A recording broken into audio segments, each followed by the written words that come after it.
नमस्कार साथियों, आगे बढ़ते हैं। और जैसा कि हम परीक्षा दिन हल देख रहे थे 2023 कक्षा 8वीं में गणित, उसमें हमने अध्याय नंबर 8 में लघु उत्तरीय का मतलब जो छोटे क्वेश्चन होते हैं उसका क्वेश्चन नंबर 6 जो हमने सोल्व कर लिया था। आज हम बात करेंगे क्वेश्चन नंबर 7 की। क्वेश्चन नंबर 7 आपको कुछ इस प्रकार दिया है। एक अलमारी 5% बट्टे पर 5,225 रुपये में बेची जाती है। अलमारी का अंकित मूल्य ज्ञात कीजिए। देखो, मैंने आपको एक पहले ही बताया था कि आपको जो है सूत्र का एक पेज बना लेना है और वो आपको लगातार साथ रखना है। देखो, हमें अंकित मूल्य ज्ञात करना है तो ये सूत्र यहाँ पे प्रयोग करेंगे। बट्टा बराबर क्या होता है? अंकित मूल्य माइनस विक्रय मूल्य। मतलब अंकित मूल्य निकालना है तो विक्रय मूल्य को उस तरफ भेजेंगे तो प्लस का हो जाएगा, बट्टा प्लस विक्रय मूल्य। तो अब इसके लिए हमें किसकी ज़रूरत पड़ेगी? तो विक्रय मूल्य तो हमें दिया हुआ है, लेकिन हमें किसकी ज़रूरत है? यहाँ पे बट्टा की ज़रूरत है। बट्टा हमें यहाँ पे नहीं दिया हुआ है, बट्टा परसेंट दिया हुआ है। तो सबसे पहले हमें क्या करना पड़ेगा? बट्टा निकालना पड़ेगा। तो बट्टा कैसे निकालेंगे? तो उसके लिए हमें अंकित मूल्य की ज़रूरत पड़ेगी, क्योंकि जो भी अंकित मूल्य होता है उसी पे हमको बट्टा मिलता है। अगर हम बात करें तो एक से हमने बना लिया यहाँ पे अंकित मूल्य, तो बट्टा जो निकालेंगे तो क्या निकल जाएगा यहाँ पे? तो जो बट्टा मतलब छूट दी जाती है, ठीक है। तो जो भी एमआरपी होती है, अंकित मूल्य का मतलब एमआरपी, उसके ऊपर जो रेट छपी हुई होती है उसका इतनी छूट दी जाती है। जैसे अंकित मूल्य एक्स है तो एक्स का कितनी छूट दी गई हमको? 5%, ठीक है। तो एक्स इज बराबर क्या हो जाएगा? एक्स का की जगह गुणित और 5 और परसेंट का क्या करते हैं हम? बट्टे में 100। अगली स्टेप देखते हैं तो एक्स का 5 से करेंगे तो ये रुपये 5x बटे में 100 हो जाएगा और ये आपके क्या निकल जाएगा? बट्टा। अब तो सिंपल से आपको फॉर्मूला लगाना है और कैलकुलेशन करनी है। तो देखो, मैंने यहाँ पे पहले से सोल्व कर रखा है, देख लीजिए आप। क्वेश्चन नंबर 7, बट्टा प्रतिशत आपको 5% दिया है, विक्रय मूल्य आपको ये दिया है और अंकित मूल्य आपको ज्ञात करना है। सिंपल सी स्टेप, माना कि अलमारी का अंकित मूल्य 100 रुपये हो जाएगा, ठीक। बट्टा कितना निकालेंगे? तो एक्स का 5%, जो अंकित मूल्य उसका 5%, ठीक है। उसके बाद तो ये एक्स का की जगह गुणित लग जाएगा, परसेंट का बटे में 100 चला जाएगा, ठीक है। तो बट्टा बराबर 5x बटे में 100 रुपये। अब हम बट्टा का सूत्र लगा देंगे। बट्टा का सूत्र क्या है हमारा? तो अंकित मूल्य माइनस विक्रय मूल्य। तो बट्टा हमारा कितना था? 5x बटे 100 बराबर x माइनस 5,225। उसके बाद नेक्स्ट स्टेप में इसके बट्टे में कुछ नहीं था तो माना 1 और ले लिया हमने। और उसके बाद क्या किया? सॉरी, इस x को उस तरफ भेजा, क्योंकि 5x बड़ी संख्या इस तरफ है तो 1x उधर जाएगा तो ये माइनस का हो जाएगा। बटे में 1 मान लेंगे, ले लेंगे एलसीएम। 1 का 5x, 100 का 1 से 100x और 100 एकम 100 बराबर माइनस का 5,225, ठीक है। अब यहाँ पे हम देखें तो ये भी x की संख्या है, ये भी x की संख्या है, तो 100 x से बड़ी संख्या है, इसलिए हमने यहाँ पे लिया माइनस। और 100 में से 5x गया तो बचा 95x बटे में 100 ऐसा कैसा? बराबर माइनस का 5,225। अब यहाँ पे देखें तो ये भी माइनस में आया और ये भी माइनस का था, तो माइनस माइनस हमने प्लस कर दिया, यहाँ पे प्लस हो सकता है। नेक्स्ट स्टेप में अगर हमें इस x का मान निकालना है तो नीचे वाली संख्या जाएगी ऊपर और ऊपर वाली संख्या आएगी नीचे, ठीक है। मतलब x बराबर 100 का गुणा ऊपर कर देंगे, 95 का नीचे। तो 95 से हम इस संख्या को काटेंगे तो 55 हमें ऊपर मिलेंगे। अगर आपसे कैलकुलेशन नहीं होती है तो आप मुझसे कॉन्टेक्ट कीजिए, मुझे जो कमेंट करिए मैं बता दूंगा आपको, ठीक है। तो यहाँ पे 55 गुणित 100 हमारे पास बचेगा तो x बराबर 55 100 हो जाएगा, ठीक है गाइस। तो ये है आपके क्वेश्चन नंबर 7। तो उम्मीद है आपको क्वेश्चन समझ में आ रहा होगा, ठीक है। बड़े क्वेश्चन है इसलिए पहले से नोट करके रखने पड़ रहे हैं। अगर बड़े क्वेश्चनों को डायरेक्ट सॉल्व करेंगे तो काफ़ी समय वेस्ट हो जाएगा और इससे आपकी जो एग्ज़ाम है वो हम कवर नहीं कर पाएंगे, ठीक है गाइस। अब हम बात करते हैं इसके नेक्स्ट क्वेश्चन नंबर 8 की। यदि किसी शहर में 60% व्यक्ति क्रिकेट पसंद करते हैं, 30% फुटबॉल पसंद करते हैं, बाकी अन्य खेल पसंद करते हैं, तो कुल व्यक्ति 50 लाख है। तो प्रत्येक प्रकार के खेल पसंद करने वाले व्यक्तियों की संख्या ज्ञात कीजिए। देखो, सबसे पहले तो किसी शहर में 60% जो है क्रिकेट करते हैं, 30 फुटबॉल करते हैं। अब शेष अन्य खेल पसंद करते हैं, तो अन्य खेल पसंद करने वाले कितने हो जाएंगे? तो आपको पता होना चाहिए टोटल परसेंट कितना होता है? 100। टोटल 100 होता है, उसमें से 60 तो क्रिकेट पसंद करते हैं, तो 60 माइनस करेंगे तो 40। अब उस 40 में से भी 30 फुटबॉल पसंद करते हैं, तो टोटल आपके पास अन्य खेल पसंद करने वाले का परसेंट कितना निकला? 10, ठीक है। अब इसको हल कैसे करेंगे? तो देखो, क्रिकेट पसंद करने वालों की संख्या क्या हो जाएगी यहाँ पे? तो हो जाएगी 60 बटे 100 गुणित 50,000, सॉरी, इकाई, दहाई, सैकड़ा, हज़ार, 10,000, लाख, 10 लाख, 50 लाख। डबल जीरो से डबल जीरो कट जाएगी, बाकी गुना करके हम संख्या रख देंगे यहाँ पे, ठीक है। तो हम इसको कॉपी में देखते हैं कैसे करना है, ठीक है। तो अगला आपको कुछ इस प्रकार करना है। देखो, सबसे पहले हम लिख देंगे व्यक्तियों की संख्या, कुल कितने व्यक्ति है? तो 50 लाख व्यक्ति है, ठीक है। और क्रिकेट पसंद करने वाले व्यक्तियों को प्रतिशत कितना दिया हुआ है? 60 दिया हुआ है। उसके बाद फुटबॉल पसंद करने वाले व्यक्तियों का प्रतिशत 30% दिया हुआ है। देखो, ये जो लाइन है ये कि यहीं लिखनी है, बस नाम चेंज हो जाएगा ना, क्रिकेट की जगह फुटबॉल कर देंगे। बाकी पसंद करने वाले व्यक्तियों का प्रतिशत, अन्य खेल पसंद करने वाले व्यक्तियों का प्रतिशत। तो मैंने आपको बताया टोटल परसेंट 100 होता है, 100 में से 30% तो फुटबॉल है और 60% क्रिकेट वाले, तो इन दोनों को माइनस करेंगे तो पहले ये माइनस माइनस जुड़ के प्लस हो जाएगी, लेकिन चिन्ह माइनस। 360 90, 90 में से 100 में से 90 जाएंगे तो 10%। अब हम एक एक करके सबके निकाल लेते हैं। क्रिकेट पसंद करने वालों की संख्या, तो देखो यहाँ पे क्रिकेट का परसेंटेज 60 था, तो देखो 60 और परसेंट का बटे में 100 आएगा, लेकिन कुल जो लोग हैं वो कितने हैं, तो यहाँ पे 50 लाख है आपके, ठीक है। तो यहाँ पे 50 लाख लिखना पड़ेगा, ठीक है। 2 जीरो से 2 जीरो चली जाएगी, बाकी हम इनका गुणा कर देंगे तो कुछ इस प्रकार आपके 30 लाख आंसर आ जाएगा। उसके बाद हम देखते हैं तो फुटबॉल पसंद करने वालों के तो बिल्कुल आपको सेम टू सेम करना है। 30% है तो परसेंट का 100 लग जाएगा, बाकी 50 लाख गुणित में 2 जीरो से 2 जीरो जाएगी, गुणा करेंगे, ये संख्या हमको मिल जाएगी 15 लाख, ठीक है। उसके बाद अन्य खेल की हम बात करते हैं तो 10% है, 10% का 100 लग जाएगा, बाकी गुणित में 50 लाख, ठीक है। 2 जीरो से 2 जीरो यहाँ पे भी कैंसिल, और ये इस टाइप से आपको फाइनल आंसर इसका मिल जाएगा, ठीक है गाइस। तो ये है आपके क्वेश्चन नंबर 8। अब हम बात करें क्वेश्चन नंबर 9 की। क्वेश्चन नंबर 9 आपको दिया है 5% वार्षिक दर से 15,000 का 2 वर्ष के अंत में ब्याज और भुगतान की जाने वाली कुल राशि ज्ञात कीजिए, ठीक है। तो देखो सबसे पहले तो ये जो पैसे दिए हैं ये हमें दिया है मूलधन, मेन हमारा जो मतलब मूलधन जो होता है जो दिया जाने वाला वो ये है। इतनी दर वार्षिक लगती है, मतलब इतना परसेंट से आपको ब्याज देना है, ठीक। कितने साल के लिए दिया है वो आपको बता दिया है समय। अब आपको ब्याज ज्ञात करना है और ब्याज के बाद भुगतान की जाने वाली कुल राशि। तो देखो ब्याज जो आएगा वो मूलधन में जुड़ जाएगा, सीधी सी बात है, ठीक है। क्योंकि जितने भी आपको लौटाने हैं, जैसे आपने किसी से 1,000 रुपये लिए हैं और 2% ब्याज है आपके 1 साल के लिए, तो 1,000 तो आपको देना ही है, लेकिन 2% ब्याज के हिसाब से कितना और मिल रहा है वो भी आपको साथ में देना पड़ेगा। तो आइए इसे हल करते हैं, कैसे करेंगे समझ लीजिए। तो सबसे पहले आपको थोड़ा सा इतना देखना है कि ये लिखना पड़ेगा दिया है। दिया है करके क्या लिखेंगे यहाँ पे, तो सबसे पहले आपको लिख देना है दिया है। क्या दिया है आपको, तो सबसे पहले हमको दिया है मूलधन, ठीक है। अब मूलधन कितना दिया है यहाँ पे, तो 15,000 रुपये आपको दिया है। उसके बाद कितने समय के लिए दिया है, तो वो समय हमको बताना भी ज़रूरी हो जाएगा। तो वो समय कितना है, 2 वर्ष। समय के बाद अगर हम बात करें तो हमें यहाँ पे दिया है दर, और 10 दर दी है 5%। आगे हमको निकालना है इसमें मिश्र धन, ठीक है, मतलब कुल राशि हम कितनी देंगे वो, और हमें निकालना है यहाँ पे ब्याज। तो ब्याज हमारा यहाँ पे साधारण ब्याज रहेगा, ठीक है। साधारण ब्याज भी हमें ज्ञात करना है। सिंपल सा फॉर्मूला लगा देंगे साधारण ब्याज का। साधारण ब्याज बराबर क्या हो जाएगा, तो मूलधन गुणित दर गुणित समय और बटे में 100। तो मूलधन कितना हो जाएगा यहाँ पे, तो मूलधन है 15,000, दर है आपके 5 और समय है 2 वर्ष, और बटे में 100, ठीक है। कितना लगा देंगे, बटे में 100।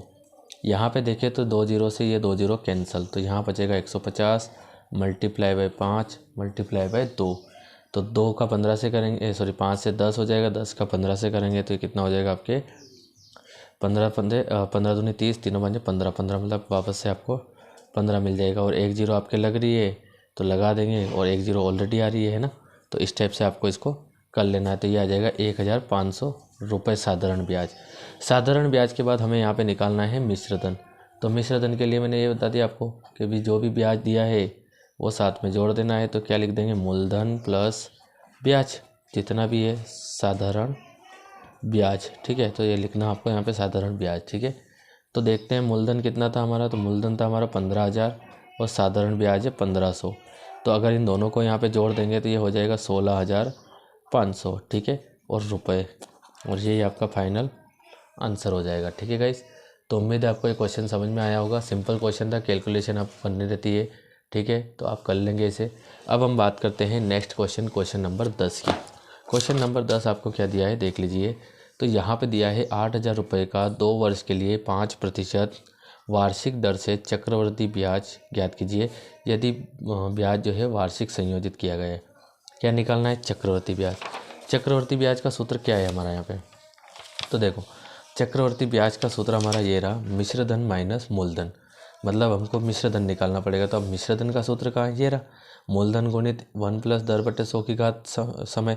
वैसे हम दूसरे एक सूत्र से भी कर सकते हैं, लेकिन इससे सीधा सीधा हो जाएगा, मतलब हमें मिश्र धन निकालना है, ठीक है। तो कर लेते हैं इसे भी हल। तो यहाँ पे सबसे पहले जो जो दिया है वो हम रख लेते हैं। जैसे मूलधन आपको दे दिया है, समय आपको दे दिया है, दर आपको दे दी है, मिश्र धन ज्ञात करना है और चक्रवर्ती ब्याज ज्ञात करना है, ठीक है, कोई दिक्कत नहीं है, कर लेते हैं। तो चक्रवर्ती ब्याज, ठीक है। तो चक्रवर्ती ब्याज ज्ञात करने के लिए आपको क्या करना पड़ेगा, मिश्र धन मिश्रधन माइनस क्या करना पड़ेगा यहाँ पे मूलधन। तो मतलब हमें अभी क्या निकालना पड़ेगा, मिश्रधन। तो लगा देते हैं मिश्रधन का सूत्र, कोई दिक्कत नहीं है।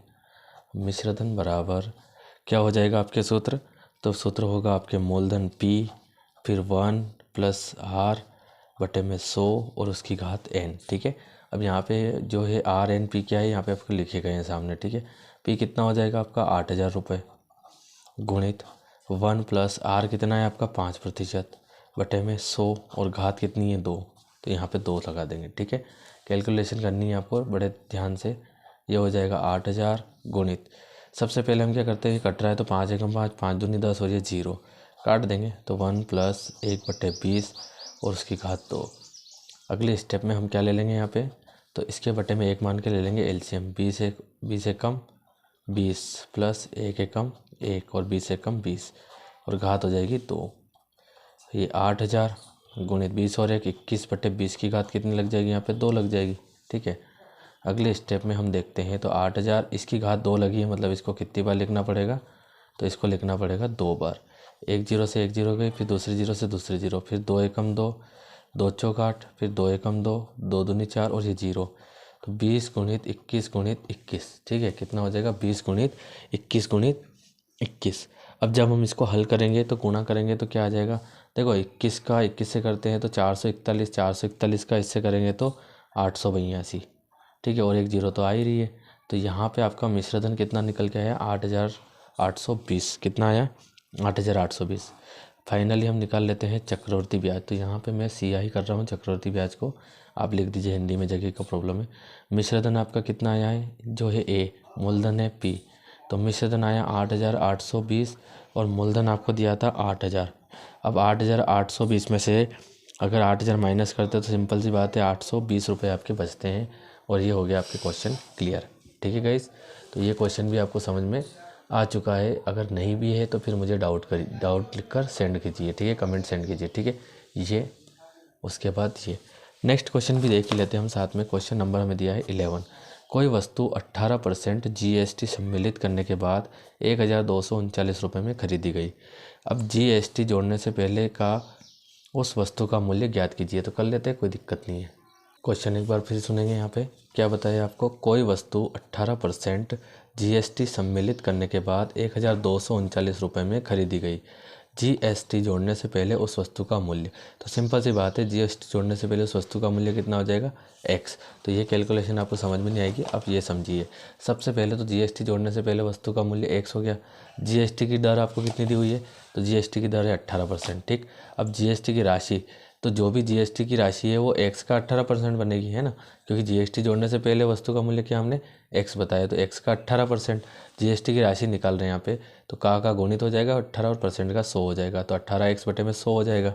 अब हमारे पास एक सूत्र है, क्या, विक्रय मूल्य बराबर मूल्य प्लस GST। ठीक है, आपको जो है अगर निकालना है विक्रय मूल्य, तो कितना मूल्य लगा है और प्लस में कितने GST देना पड़ा है, दोनों को जोड़ना पड़ेगा यहाँ पे।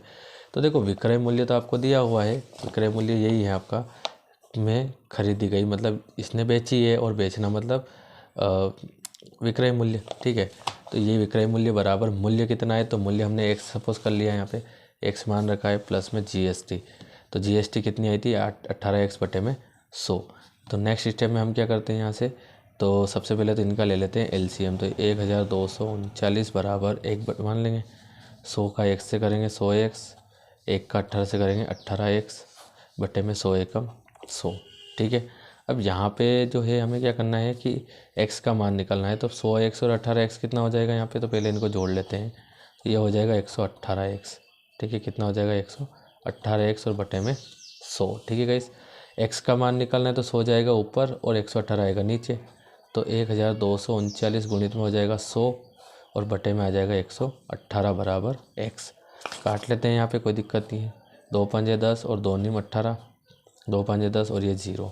ठीक है, तो यहाँ पे 1,239 गुणित 50 बराबर x।